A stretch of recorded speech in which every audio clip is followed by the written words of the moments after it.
Hello, we're Malta. This is a Maltese plinth, and the shape is not so Maltese. So try and explain what I mean. In France, in Italy, in England, this is a commonly used form. You have a tapering, inverted, tapered column with four sides, square top, square bottom, and you'll find them in Italy stained in dark mahogany with roundels on. You'll find them in France in varying degrees of decoration. For example, in France you'll see Champy ones, coloured ones, green and cream. You'll see bull ones, tortoiseshell and brass. You'll see fake marble ones, but they all have the same shape. And this is a pedestal or a plinth or a stand or column. And the idea with this column, the stand, is because it is made of straight cuts of wood, it's easy to make them a round profile column, a cylindrical column.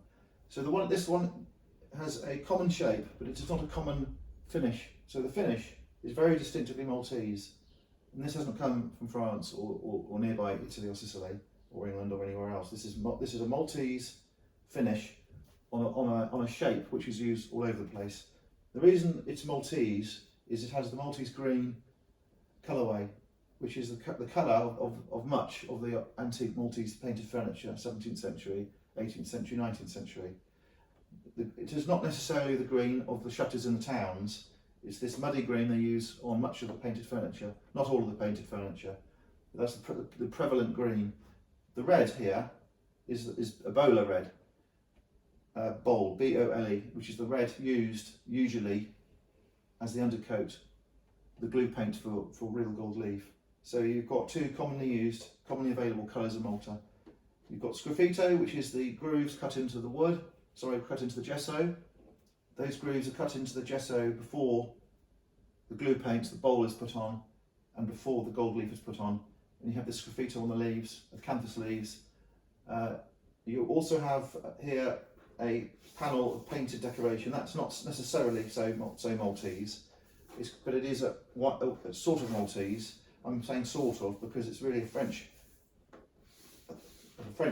effect panel. The ribbon particularly looks very French. So this was made in Malta 1900, 1910, something like that.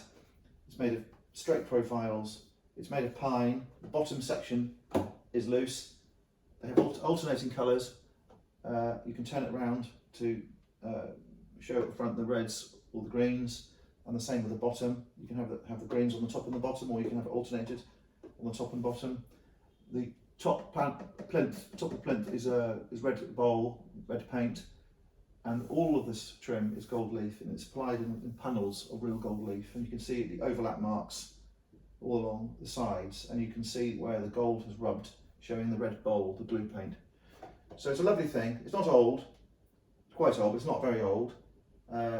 It's very unusual to see this white gesso left uncoated on the corner. I've seen few, if any, of any type of furniture where they've used raw white gesso to provide further colourway. So it's a lovely thing, it's useful. So what can you do with it? We have a carved eagle on it. You can put a bust on it, a marble bust. You can put a bit of Mallorca, a clock in a dome, a bunch of vase full of flowers. It's a very useful thing. It's a single item, easy to move. It's a Malta for sale. Thank you.